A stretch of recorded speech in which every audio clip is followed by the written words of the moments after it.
Indonesia namanya wa Yongki. Mengenalkan malah misionaris Kristennya. Terus dia pikir saya apa ya?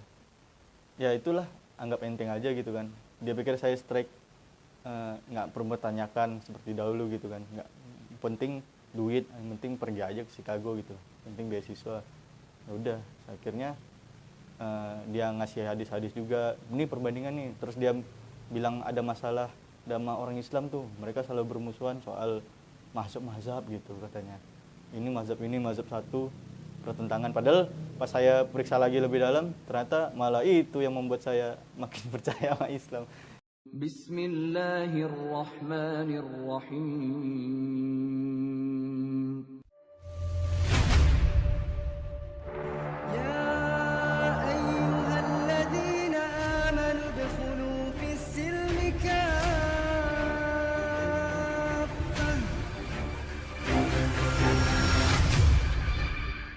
Dukung dakwah Ngaji Cerdas dengan membeli produk-produk dari Cinta Kurma, menyediakan berbagai macam kurma, dijamin keasliannya. Assalamualaikum. Boku wa Nihonjin Shushin desu. Boku wa Yukioshi to iimasu. Indonesia namanya wa Yongki. Mas Yongki gitu namanya. Hai. Bisa bahasa Indonesia tapi dong. Bisa. Nah, yaudah, Aman. kita bahasa Indonesia aja. Oke. Jadi Mas Yongki ini aslinya dari kok bisa bahasa Jepang, berarti aslinya dari mana? Boku wa Kazoku Katanya bahasa Nihonjin. Indonesia. Oh iya. Ya keluarganya ini keturunan Jepang. Jepang. Ya. Terus dari yaitu saya dari keluarga karena Jepang dan di Indonesia. Jadi keturunannya agamanya ya dulu ya paling sensitif ya. Ada Buddhis Shinto-nya, ada Kristennya gitu. Jadi Terus lahir modern. agama Buddha. Iya Buddhanya tradisi gitu loh. Oke.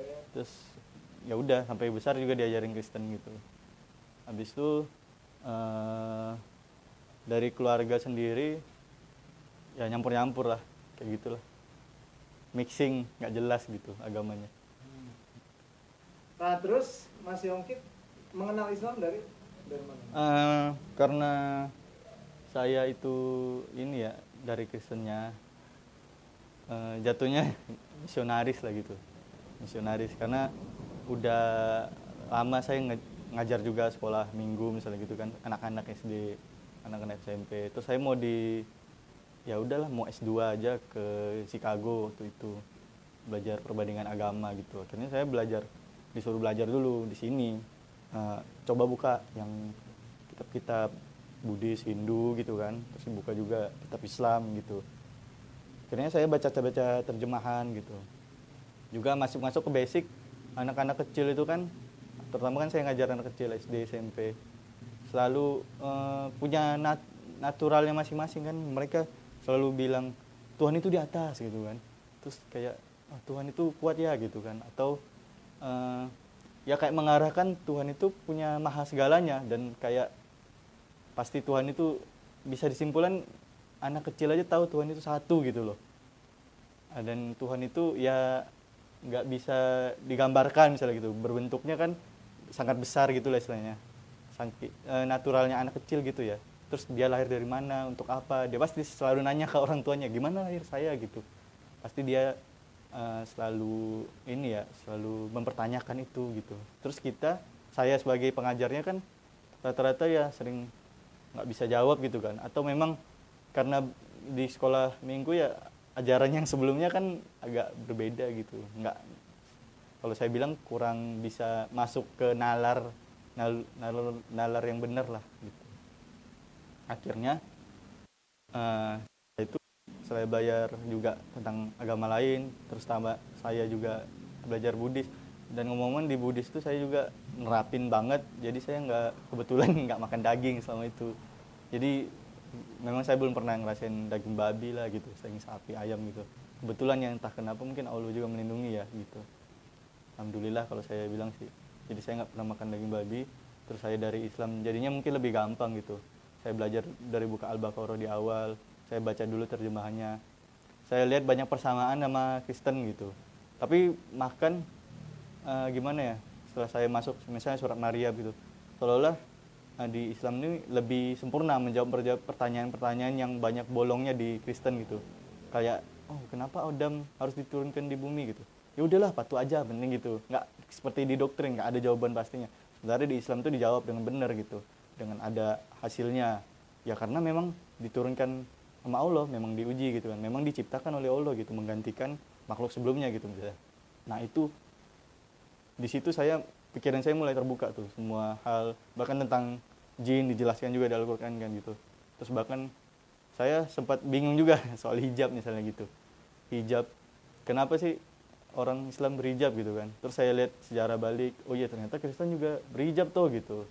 Misalnya dia perempuan gitu, saya pikir di rumahnya itu pakai hijab juga. Jadi saya pikir itu mengkang. Ternyata setelah saya tanya-tanya lagi gitu, punya teman-teman cewek yang muslimah gitu, ya dia di rumah ya biasa aja, nggak ketat, nggak pakai nikab gitu, nggak kayak Selama di rumahnya nggak ada orang selain mahram. nah ya itu ya, nah gitulah pokoknya, nggak kayak disiksa gitu. Saya pikir kan doktrin selama ini tuh orang-orang Islam tuh mengekang cewek gitu, Orang Islam. ya doktrinnya. Iya. Heeh. Doktrinnya tuh orang Islam. Mengekang cewek-cewek karena dia dipaksa pakai hijab terus gitu. Padahal di rumah enggak gitu. Banyak yang kita Kristen tuh nggak tahu di rumah tuh nggak pakai hijab. Itu hal sepele yang bisa ngerubah juga sebenarnya. Terus yang mengenalkan Islam selain belajar sendiri dari siapa? Ya beneran sendiri. Yang mengenalkan malah misionaris Kristennya. Terus dia pikir saya apa ya? Ya itulah, anggap enteng aja gitu kan. Dia pikir saya strike, nggak perlu bertanyakan seperti dahulu gitu kan. Nggak penting duit, yang penting pergi aja ke Chicago gitu. Penting beasiswa. Ya udah, akhirnya dia ngasih hadis-hadis juga. Ini perbandingan nih. Terus dia bilang ada masalah sama orang Islam tuh. Mereka selalu bermusuhan soal masuk mazhab gitu katanya. Ini mazhab satu, pertentangan. Padahal pas saya periksa lagi lebih dalam, ternyata malah itu yang membuat saya makin percaya sama Islam. Perbedaan-perbedaan kecil itu makin orang Islam tuh kuat bahkan gitu. Malah itu yang nggak dipermasalahkan. Karena orang misionaris Kristen saya itu ngasih tahu banyak hal, di situ saya malah makin tertarik sama Islam. Akhirnya terakhir 2019 ya, itu saya pergi sendiri ke masjid ini yang di Jakarta Barat, yang dibikin Ahok dulu, apa sih namanya, Hasyim Asy'ari itu. Saya ke situ, saya minta pas itu hari Jumat, gimana Ustadz, boleh nggak saya masuk Islam itu? Dia juga kaget kan, kok yang ngajak kamu siapa gitu, nggak ada paksaan kan gitu. Ya enggak, karena memang saya mau ini aja, mau masuk aja gitu. Saya udah coba-coba juga sholat gitu kan, sholat sih apa gunanya sih gitu. Sementara di Kristen itu kan ibadah paling seminggu sekali. Terus di Islam sendiri itu sholat sampai 5 kali gitu kan. Terus saya memang nggak tahan pertamanya nyoba 5 kali sholat tuh, kayak berat gitu ya. Saya mikir-mikir lagi, masuk Islam nggak ya, masuk dari situ kan. Tapi saya nyari hikmahnya aja. Sholat tuh mungkin membuat kita tetap berkomunikasi gitulah. Sementara kalau di Kristen kan udah sholatnya, udah ibadahnya seminggu sekali, terus pakai perantara, harus ada pastornya, harus ada ininya, harus ada kegiatannya dulu kan, baru seolah baru bisa berhubungan dengan Tuhan misalnya gitu. Tapi kalau di Islam ya udah tinggal waktu azan aja berhubungan dengan Tuhan langsung gitu, nggak perlu ada perantara siapa si anu gitu. Tanggapan keluarga sendiri setelah masuk Islam? Bersuka sini susah ya kalau itu. Sementara keluarga itu macam-macam agamanya, terus dia lebih kepada liberal gitu ya, liberal ya namanya, liberal. Terus dia ngomongnya sih awal ya udah pilih sendiri gitu, tapi pada kenyataannya pas saya milih Islam, kenapa harus Islam gitu, yang lain kan bisa. Ya yang lain kan apa aja, Kristen udah, Buddha juga udah, itu kan udah dua-duanya. Sementara itu kayak dua sisi yang ekstrim. Iya, satu Kristen bebas banget, Buddha itu kekang banget. Itu kayak di Buddhis itu memang ada juga, Shinto itu menyembah matahari kalau dibilang, nggak banget menyembah banget sih, tapi ya sujud gitulah, itu ibadahnya kalau di total bisa 140-an kali sehari. Banyak banget kan dibandingkan Islam tuh paling cuma 17. Saya bersyukur banget tuh masuk Islam tuh. Karena itu lebih dipangkas ibadah saya dibandingkan Buddhis. Tapi tanggapan keluarga jadinya gimana? Pada akhirnya. Pada akhirnya sampai sekarang sih masih belum, terutama ibu bapak sih. Boku wa susuwe hahawe Belum apa Mas? kirai desu. Belum apa Mas? Belum mengiyakan. Iya, belum menerima. kirai masih marah, kirai masih nggak mau terima tetap. Walaupun pas secara omongan doang di handphone gitu, bilangnya bebas. Tapi kalau udah ketemu, udah apa pasti dia marah banget gitu. Dia nolak, dia apa, dia panggil teman-temannya segala macam lah, segala cara supaya itu. Termasuk saya pertama kali waktu ini kan bulan Ramadan ya, waktu saya puasa pertama kali itu kan buku haha Ryori des masak makanan gitu tiap hari kalau saya pulang ke sana. Terus dia lihat saya nggak makan pas Ramadan, dia langsung curiga, langsung bilang saya nggak makan ya gitu. Biasanya kita kan makan tuh bareng gitu, mau siang mau makan malam. Terus saya selalu tunda gitu. Akhirnya dia udah 3 hari 4 hari curiga. Akhirnya dia pantengin saya, paksa saya makan. Saya batal otomatis. Terus akhirnya saya berpikir lagi besok gimana ya. Kalau gitu saya pura-pura makan. Saya itu dosa nggak sih? Tapi saya ambil lauknya nih, ambil nasi, ambil piring. Saya masukin ke kulkas atau masukin ke lemari. Soalnya saya udah ambil nasi, ambil segala macam makanan. Nanti saya pas maghrib baru buka supaya nggak ketahuan gitu. Akhirnya ya itulah, adik saya cepu gitu. Ngeliat saya, ini kok makanan di kulkas, ini kok makanan nggak dimakan gitu kan. Akhirnya saya dimarahin lagi. Keluarga juga, adik saya masuk, gitulah, sini bakai ya kata adik saya, bodoh banget kamu puasa, itu kan membuat kamu apa jadinya otaknya tidak lancar katanya gitu. Akhirnya dia lapor lagi ke ibu saya. Akhirnya saya dipantau terus tiap hari makan. Akhirnya 15 hari itu batal lah, batal terbanyak sepanjang masa nggak tuh. Terus akhirnya sekarang Ramadan sekarang sekarang saya uresi deh, sangat bersyukur ya. Saya pindah ke ngaji, akhirnya aktivitas saya sekarang diterima sama ustadz yang lain, asatis yang lain. Uresi deh, Ustadz Felix, Ustadz yang pertama kali memang sih yang terima saya itu Sajangnim ya, Koreaan itu Bang Fuad Naim. Nah, dari situ saya belajar banyak. Mainichi Islam,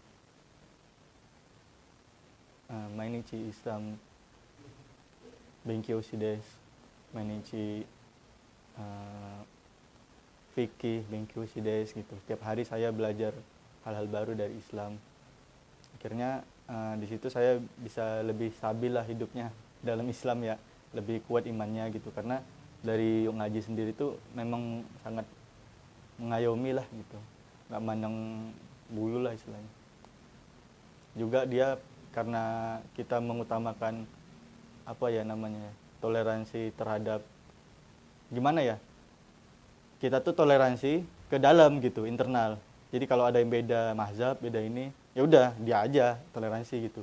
Tapi kalau toleransi ke luar, itu keras gitu, nggak boleh toleransi ke agama lain ya. Toleransi ya sama kita gitu, masa keluarga lain dikasih makan, anak sendiri tidak, ya kan? Itu kesalahan yang banyak sama umat Islam sekarang. Akhirnya orang-orang baru kayak saya itu merasa kalau bergabung sama yang Islam yang kayak gitu ya, akhirnya saya merasa dijauhi karena saya ada beda dikit, dia bilang saya bukan Islam, padahal saya udah capek-capek malah bilang bukan Islam gitu. jadi sekarang udah nyaman nih dalam Islam, dalam keislaman maksudnya. Ya, alhamdulillah setahun belakangan ini sampai Ramadan ini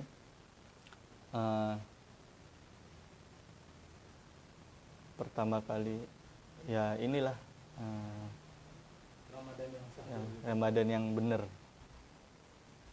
Jadi udah keluar dari rumah orang tua sekarang. Iya, saya tuh udah pergi dari sana istilahnya. Ya gimana ya? Tapi komunikasi dengan orang tua Kemarin tuh masih sama adik. Kadang sebulan terakhir sih HHW, ibu saya masih telepon doang paling sih. Harapannya untuk orang tua ya dengan keadaan Mas Yongki. Ya pertama memang saya itu sempat itu ya salah kan, namanya juga baru masuk Islam, salah ngomong ke orang tua. Saya kayak karena saya tahu itu benar kan, saya pengen ngasih tahu ya gitu keluarga, tapi saya ngasih taunya ya salah gitu jatuhnya. Saya bilang ini salah, terus saya menghakimi agama lain, agama lama saya gitu kan. Ya pasti orang tua, adik saya juga tersinggung gitu kan, kenapa ini bakar mayat lah gitu kan. Kakek saya dulu dibakar kalau meninggal, jadi kayak saya masuk neraka sedikit-sedikit, neraka. Akhirnya dia, keluarga saya kan jadi panas ya, bukan malah tenang, nggak dapat seperti saya. Itu salah saya juga, saya nggak tahu cara dakwah yang benar.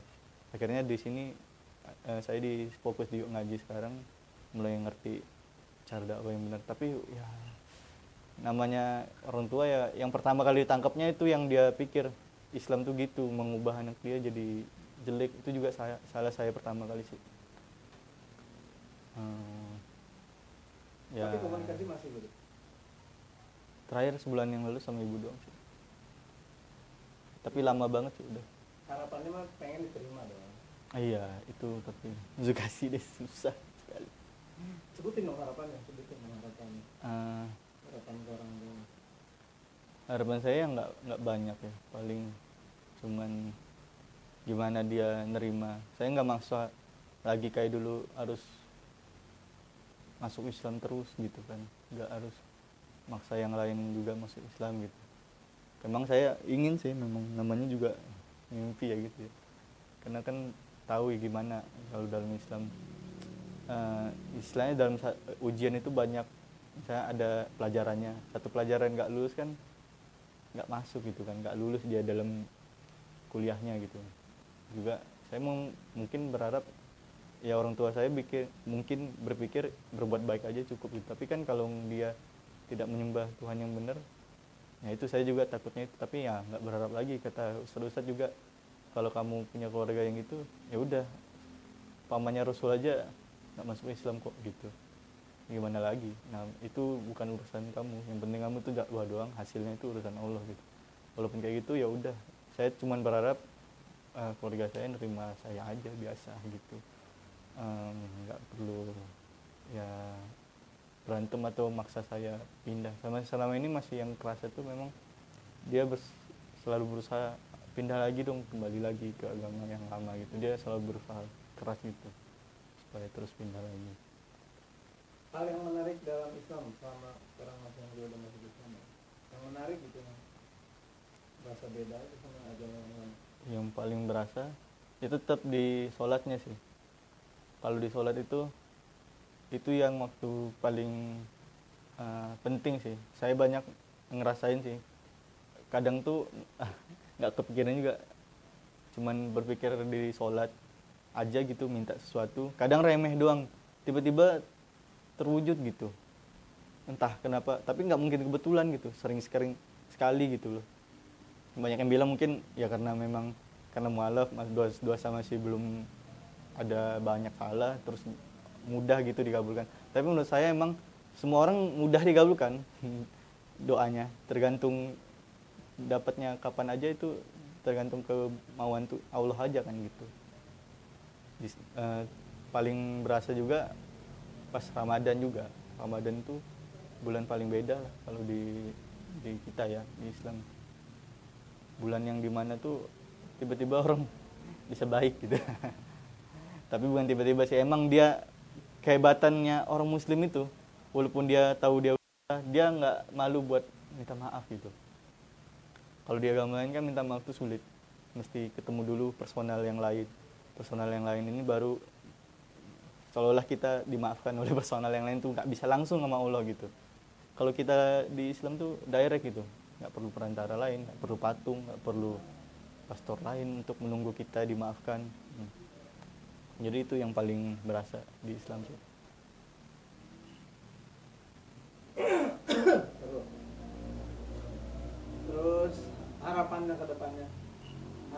harapannya setelah sekarang udah masuk Islam, keluarga juga tadi udah punya harapan buat keluarga, ke depannya apa nih harapannya? Nah, kalau harapan ke depan, saya itu kan udah di Yung Ngaji ya. Terus sekarang saya dikasih amanah buat bantu Ustadz. Saya kebetulan di bagian desain gitu.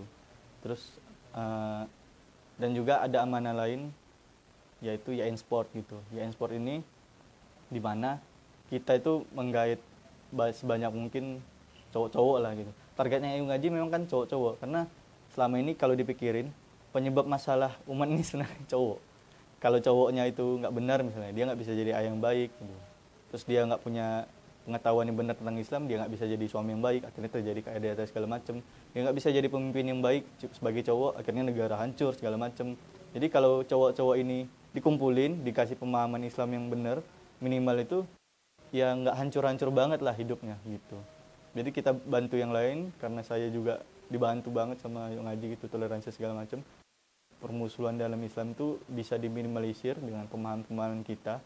Jadi sampai sekarang kita berusaha mengumpulkan orang-orang baru, terutama di Bogor ya, regional Jabodetabek itu, ngumpulin berbagai macam kalangan, berbagai macam hobi olahraga yang lain. Karena cowok kan cuma bisa dikait dengan dua hal ya, fisik olahraga atau fisik. Kalau fisik aja, kita berkumpul, kita berbicara, berdiskusi, dan kita berinteraksi lah gitu. Dari situ baru kita masuk dakwah tipis-tipis lah gitu ke mereka. Dari dakwah itu kan mereka mulai bercerita, curhat masalah-masalah pribadi. Akhirnya kita tawarkan solusi Islam. Solusi Islam gini loh, kamu tuh sebagai cowok gini loh gitu. Termasuk bahkan LGBT itu bisa tuntas kalau kita tuh yang mengayomi cowok-cowok itu gitu. Sebagai manusia seutuhnya, sebagai penerus ya kalau dibilang khilafah ya, penerus pengganti dari segala macam kerusakan ini, kita berusaha bereskan lah gitu. Jadi kalau kita ya ada baiknya sih di YN Sport ini kita berjuang. Kalau saya sih ambil ranah YN Sport. Kalau ada yang mau sumbang-sumbang sih juga, misalnya buat lapangan baru ya boleh lah. Ke YN Sport langsung. Karena ini proyek besar loh. Bayangin cowok-cowok itu ngerti Islam, terus dia jalan dengan baik, nggak KDRT, nggak jadi bapak yang jelek, bahkan prostitusi itu bisa hilang gitu loh. Karena kan ada demand, ada pekerjaan, ada permintaan gitu. Cewek-cewek ini kerja begitu karena cowoknya mau gitu, nggak berpikir gitu. Akhirnya jadilah cewek-cewek yang nggak bener gitu, karena cowok duluan yang memulai gitu. Di mana-mana tuh cowoknya selalu salah.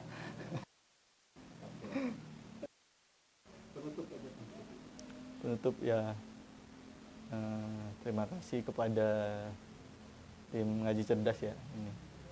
Semoga sedikit kisah saya menginspirasi ya, bukan menginspirasi sih, lebih tepatnya saling menguatkan kita, terutama dalam hal-hal bidang hijrah. Karena sudah kita step selanjutnya apa? Nggak mungkin hijrah sendiri, harus sebarkan ke orang lain gitu loh. Jadi jangan berhenti berdakwah, minimal itu kita berkumpul dalam suatu ukhuwah lah gitu, jangan sendiri-sendiri, karena domba yang sendirian pasti digala gitu. Ya begitulah, mudah-mudahan kita selalu dalam naungan Allah Subhanahu wa Ta'ala, terus kita lebih mudah lagi untuk kedepannya, supaya keinginan-keinginan kita tercapai, dakwah-dakwah kita lebih dimudahkan lagi, walaupun memang ada rintangan, tapi insya Allah pasti Allah akan membantu. See you, bye. Assalamualaikum warahmatullahi wabarakatuh. Arigatou gozaimasu. Dukung dakwah Ngaji Cerdas dengan membeli produk-produk dari Cinta Kurma, menyediakan berbagai macam kurma, dijamin keasliannya.